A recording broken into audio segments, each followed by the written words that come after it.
field depleted. Nice intro. Okay. Hello everyone, this is Flopjack. Once again, for my third video here, we have Protoss. Hopefully you've seen... my mineral fields are being depleted. Hopefully you've seen my other two videos, one on Terran Basics and Starcraft Basics, Zerg Basics. For the second video, it was Zerg Basics and Upgrades. And here we're going to go over Protoss Basics and Spells. And that will pretty much encompass all the basics of StarCraft. Protoss is definitely a nifty-looking race here. We're going to go over some units here. I'm sure you're familiar with most of them, or some of them at least. We've got basic unit here is Zealot.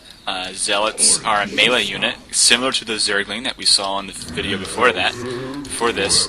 They're good in chokes. This choke is a little wide, but sometimes they'll have chokes to come out to about right here, from this side of the cliff to here. And you can get 3 or 4 Zealots here. You have a group of like, I don't know, maybe 10, right? And you have all these Zealots which provide an excellent buffer for your ranged units, such as Stalkers. And these Stalkers, all these units come out of the gateway, which is right here. We got Zealots and we got Stalkers right there. Zealot, but the Stalker does require Cyber's Core. Anyway, you can understand the tech tree some other time, but we're not going to go over tech tree in this video. Anyway, this is a ranged unit, of course. It fires at a reasonably good range here. I think it's like 5 or so. It's 6. And has a bonus against armored units. And of course, the other excellent point of this unit is its blink ability, which basically means it can teleport a distance which you can see. I don't know, I think there's a max range. So, yeah, that's the range right there. I clicked right here, but it only went to there, so this is the range from here to here, which I didn't actually know that, so that's kind of neat. So, interesting kind of thing that you do with these kind of units is if you're quick with your stuff, I'm going to slow this game way down, and everything's moving kind of slow, right? And you've got your Stalkers, and let's just pretend like there's a bunch of Zerglings right here. These are Zerglings. They're doing their Zergling thing, and they come in on this first Stalker. And your Stalkers are firing on these Zerglings, and they're coming in. And right before they get to you attack, you blink that one away back. He starts auto-firing again on those Zerglings, and as he gets to the next one, etc., you blink that guy back, and you blink that guy back, you blink that guy back, of course using the hotkey, which is B. And then, that's the idea. Or, of course, you can blink up and down cliffs, so you can get this guy to move up here, as long as you can see the cliff, which requires an air unit or a Colossus. Jump up there, you can jump down, you can retreat, you can chase down units. So there's a bunch of flexibility in that ability, which has not been fully explored by the players yet. I'm sure of that. So, but he's a little light on armor, but he does have a reasonably powerful attack, and he can hit air and ground.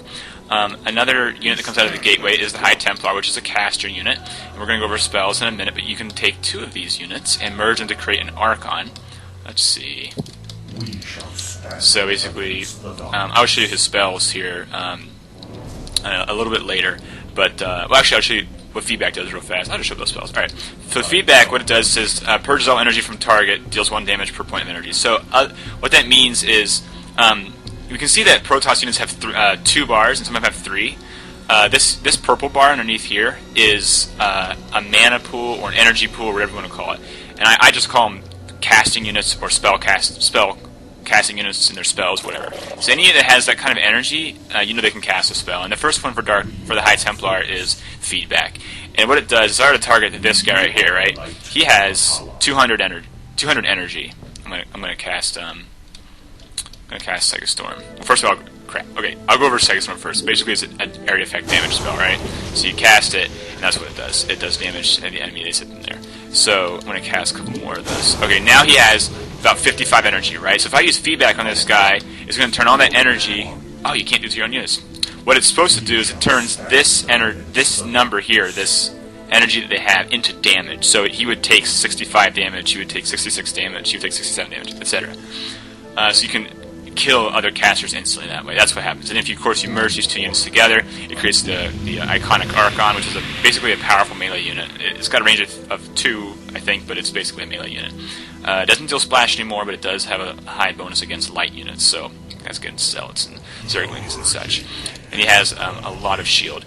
And I want to go over shield real fast. Shield is this blue bar over this green bar. The green bar is Protoss health, and the blue bar is shield. The only race that has 2 health bars, so to speak, is Protoss.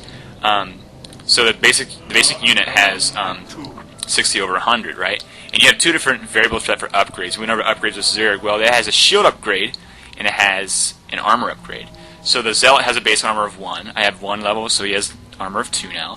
And base shield armor for all things I believe is 0.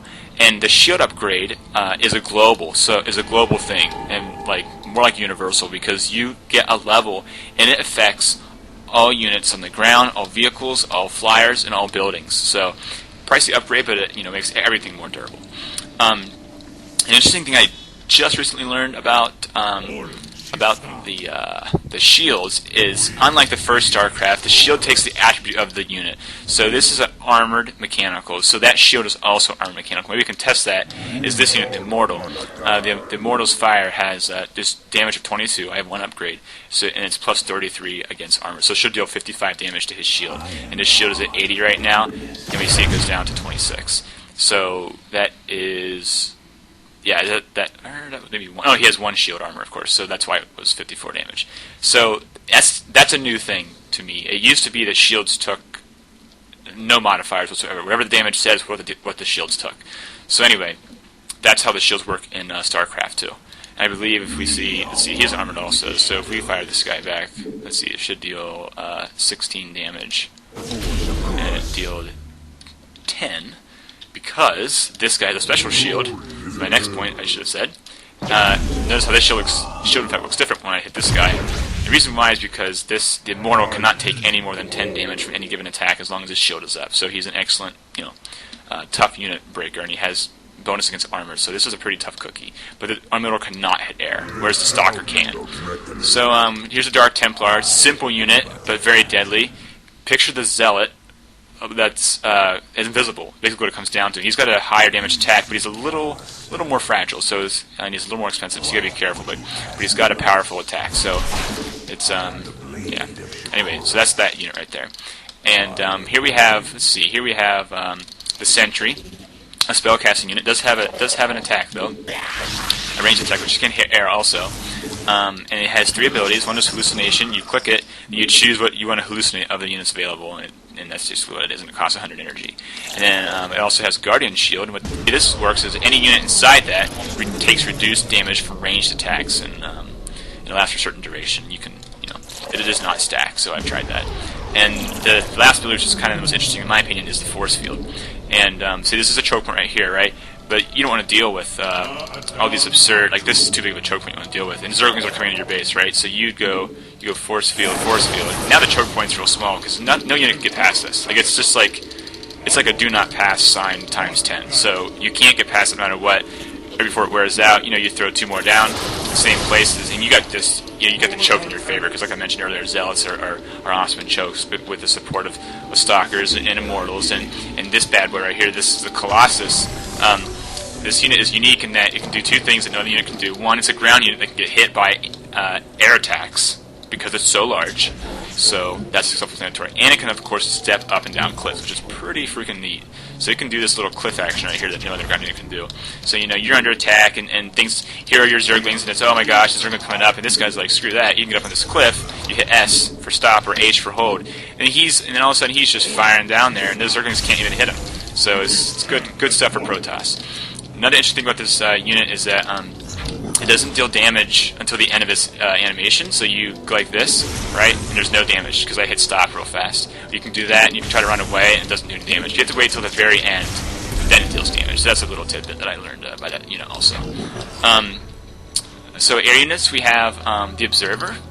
Excellent scout. Favorite scout in the game. Very fast, invisible, can detect cloaked units, and yeah, even hallucinated units.